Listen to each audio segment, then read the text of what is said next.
Assalamualaikum warahmatullahi wabarakatuh.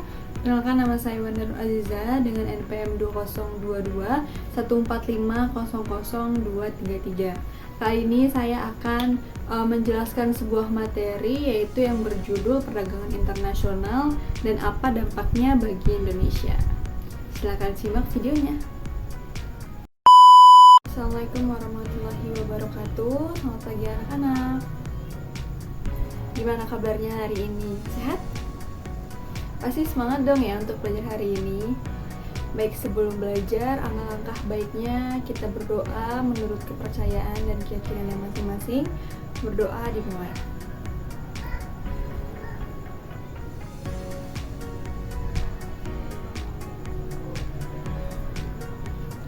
Berdoa selesai. Ya, sebelumnya Ibu akan menjelaskan sedikit nih apa yang akan kita pelajari hari ini, yaitu kita akan belajar tentang perdagangan internasional dan apa sih dampaknya bagi Indonesia. Nah, sebelum itu nih, Ibu mau nampilin sebuah video kegiatan ekspor impor. Nanti kalian menyimak apa isi dari video tersebut, nanti akan ada sebuah pertanyaan dari Ibu. Di bumi yang kita tinggali ini tersebar banyak banget negara dengan potensinya masing-masing. Kita bisa lihat Amerika Serikat dengan lahan pertaniannya yang melimpah, atau negara Timur Tengah yang kaya akan minyak bumi. Banyak faktor yang menyebabkan hal tersebut, mulai dari letak geografis, sumber daya alam, kondisi ekonomi, dan sumber daya manusia yang dimiliki. Faktor-faktor ini juga tidak hanya memberikan potensi, tapi juga kekurangan-kekurangan yang tentunya menjadi masalah bagi setiap negara. Lalu, gimana sih caranya agar masalah itu bisa ditanggulangi? Gimana caranya negara-negara yang lahan pertaniannya sempit bisa memenuhi kebutuhan pangannya? Atau negara-negara yang justru hasil pertanian yang melimpah bisa lebih memaksimalkan potensinya itu? Ya, jawabannya adalah ekspor dan impor. Dengan ekspor, kita bisa menjual produk-produk yang melimpah di suatu negara. Dan dengan impor, suatu negara bisa mendatangkan kebutuhan-kebutuhan yang tidak terpenuhi dari negara lain. Lebih jauh lagi, ekspor bisa membantu mempertahankan tingkat lapangan kerja yang tinggi untuk negara-negara industri seperti Amerika Serikat. Pada tahun 2012, Amerika Serikat diperkirakan memiliki 4,9 juta orang yang terlibat dalam produksi barang atau jasa yang dijual ke negara lain. Selain itu, bagi banyak negara berkembang, ekspor juga bertujuan untuk mendapatkan uang agar bisa membiayai impor produk yang tidak bisa mereka produksi sendiri. Lalu, bagaimana dengan impor? Impor juga sangat penting. Coba kita bayangkan bagaimana jika Indonesia tidak mengimpor komputer atau smartphone yang sedang kita gunakan untuk menonton video ini. Gak hanya untuk lingkup negara, impor juga sangat berperan bagi produsen yang memproduksi sebuah produk yang berkualitas. Kita lihat iPhone, ponsel pintar asal Amerika Serikat ini mendatangkan komponen-komponennya dari berbagai negara. Tapi, karena membuat uang negara keluar, impor ini selalu dianggap buruk dibandingkan ekspor yang bisa mendatangkan uang. Namun, sebenarnya tak jarang ekspor justru membutuhkan impor.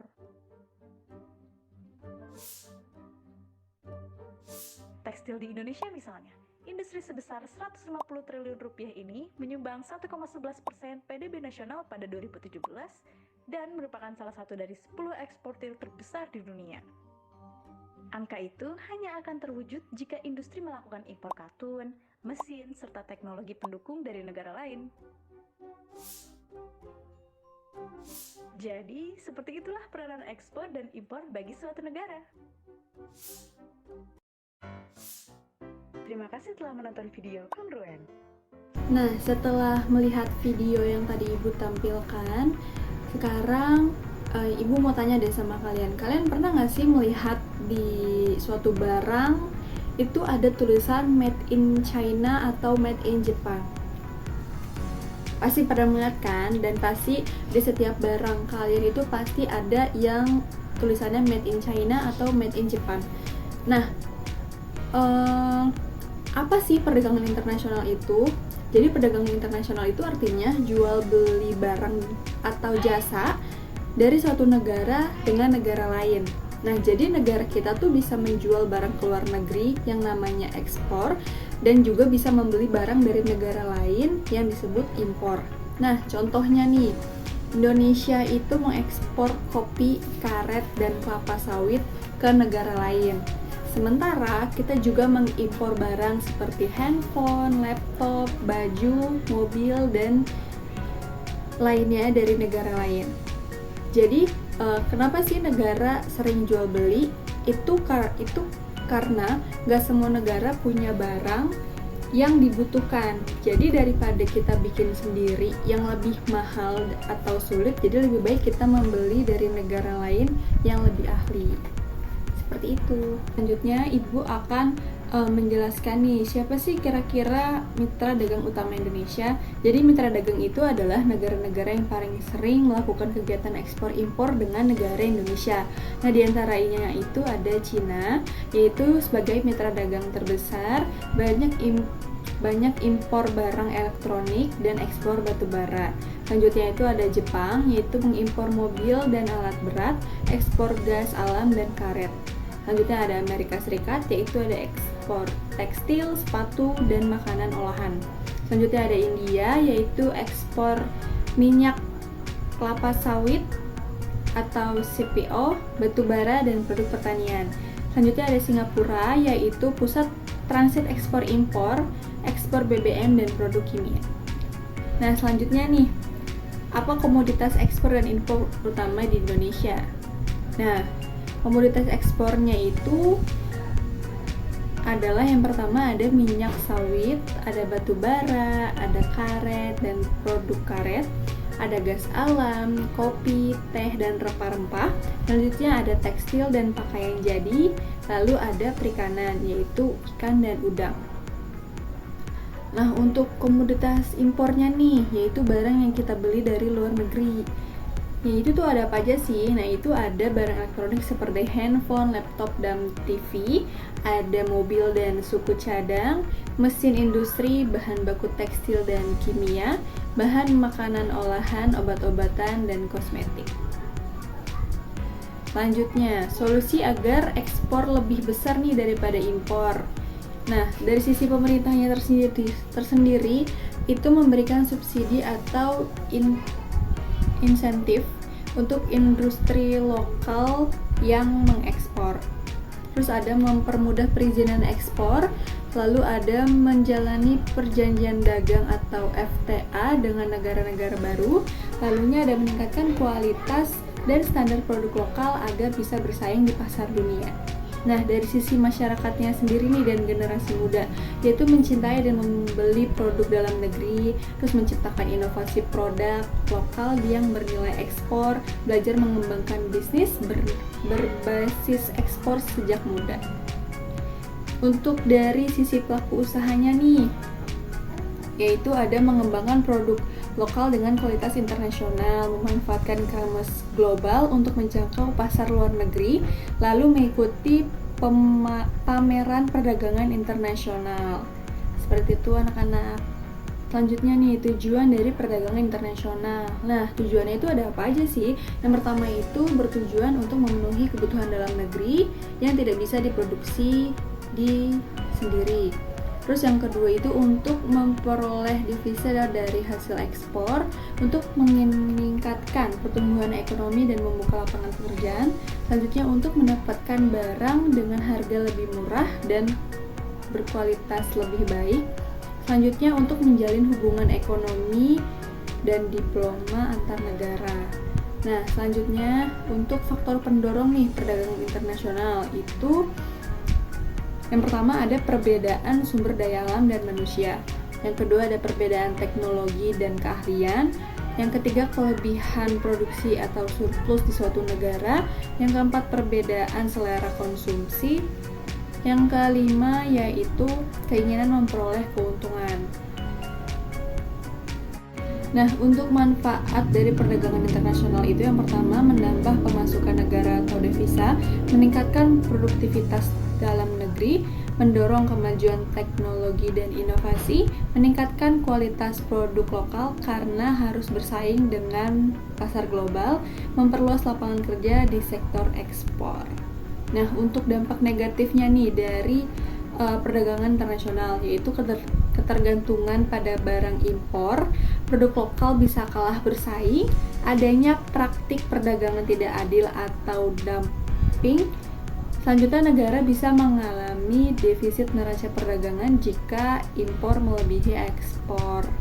Nah, upaya untuk meningkatkan ekspor nih, ada apa aja sih? Yaitu yang pertama, meningkatkan kualitas produk dalam negeri, mempromosikan produk lokal ke luar negeri, mendorong penggunaan teknologi industri ekspor, menjalin perjanjian dagang dengan banyak negara, meningkatkan layanan logistik dan pelabuhan.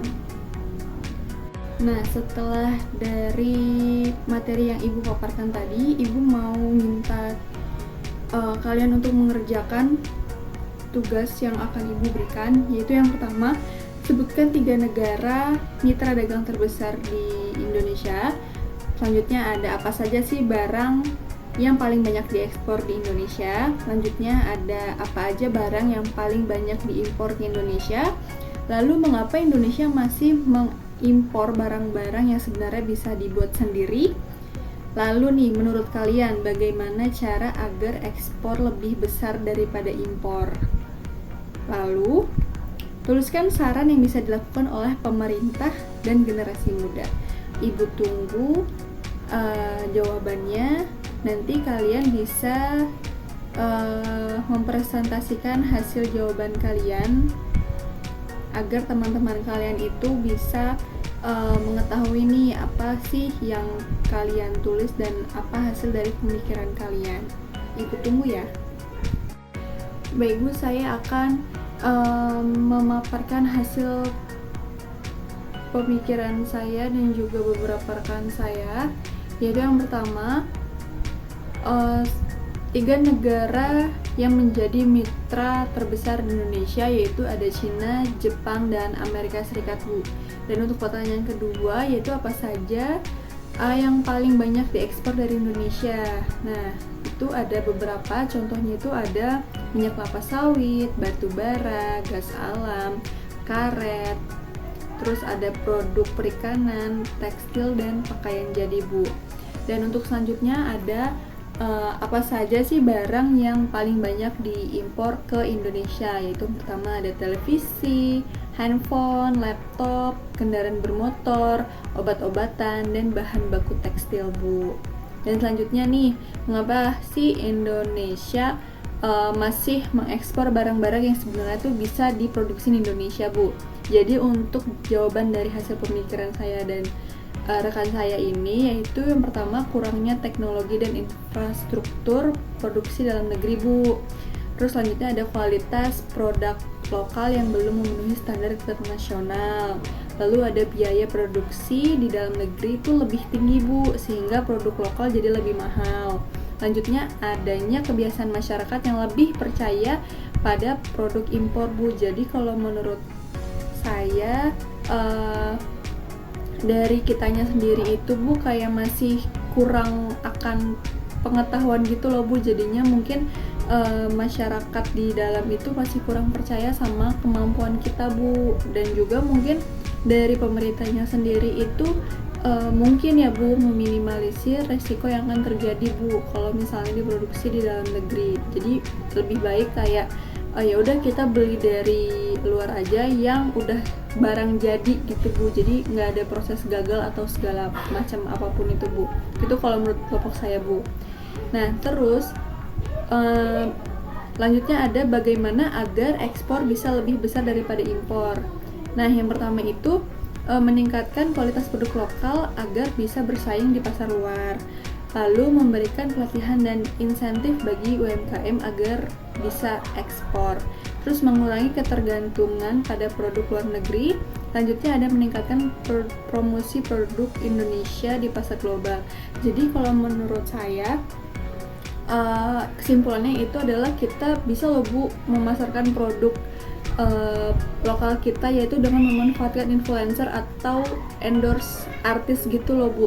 Jadi kita memasarkan produk lokal seperti misalnya dari daerah Bandung atau daerah Garut itu menggunakan jasa influencer Bu. Jadi influencer itu nanti kayak mempromosikan barang kita Bu gitu. Nah kita juga menaruh harga barangnya itu yang menyesuaikan dengan kualitas yang kita beri, sama kita menyesuaikan tren yang sedang berlaku Bu di negara kita, seperti itu. Terus selanjutnya saran yang bisa dilakukan oleh pemerintah itu kalau menurut kelompok kami itu yang pertama memberikan subsidi dan kemudahan perizinan untuk industri ekspor. Terus yang kedua membuka akses pasar luar negeri melalui perjanjian dagang dan promosi internasional. Jadi untuk pemerintah sendiri itu lebih ke yang perizinannya tuh nggak dipersulit gitu loh Bu. Jadi lebih kayak merangkul kita bahwa produk lokal itu tidak kalah dengan produk luar negeri gitu Bu. Nah untuk generasi muda nih seperti aku dan teman-teman, yang pertama itu adalah mencintai dan menggunakan produk lokal. Yang kedua itu menjadikan wirausaha muda yang menciptakan produk berkualitas ekspor. Jadi maksudnya gimana sih Bu? Mencintai dan menggunakan produk lokal. Jadi dari kita sendiri itu usahakan menggunakan produk dalam negeri Bu, menggunakan produk yang benar-benar diproduksi dari negeri sendiri, walaupun itu memang tidak se-trending produk yang diproduksi dari luar Bu. Tapi setidaknya kita sudah mulai mencintai produk yang kita buat sendiri Bu. Oke, terima kasih kepada perwakilan kelompok yang sudah memaparkan dengan serius dan menyampaikan ide-ide yang sangat bagus. Jadi pada intinya kalian sudah memahami inti dari perdagangan internasional, yaitu bagaimana suatu negara yang saling bergantung dalam jual beli barang dan jasa. Nah, tadi kan kita sudah mendengar nih banyak solusi agar ekspor Indonesia bisa meningkat, seperti meningkatkan kualitas produk lokal, mempromosikan produk ke luar negeri, dan mengurangi ketergantungan pada barang impor. Itu semua benar dan sangat penting. Jadi sebagai tambahannya perlu kalian ketahui bahwa pemerintah Indonesia sudah melakukan berbagai strategi seperti menjalin kerjasama dengan negara-negara ASEAN, Uni Eropa, dan Timur Tengah, serta mendorong UMKM untuk bisa menembus pasar ekspor lewat pelatihan dan platform digital. Namun, keberhasilan ekspor tidak hanya bergantung pada pemerintah. Nah, kita semua juga punya peran, termasuk kalian-kalian semua sebagai generasi muda, dengan mencintai produk lokal, mengembangkan kreativitas, dan bahkan membangun usaha sendiri yang mendunia. Kalian bisa ikut menguatkan ekonomi Indonesia. Jadi, pesan Ibu adalah jangan lupa ekonomi bukan cuma soal angka, tetapi tentang bagaimana kita membuat hidup masyarakat lebih sejahtera. Jadi pelajaran hari ini semoga bukan hanya berhenti di kelas, tetapi juga membuka pikiran dan membentuk sikap kalian sebagai warga negara yang peduli. Sekian pembelajaran kita hari ini, kurang lebihnya Ibu mohon maaf. Wassalamualaikum warahmatullahi wabarakatuh.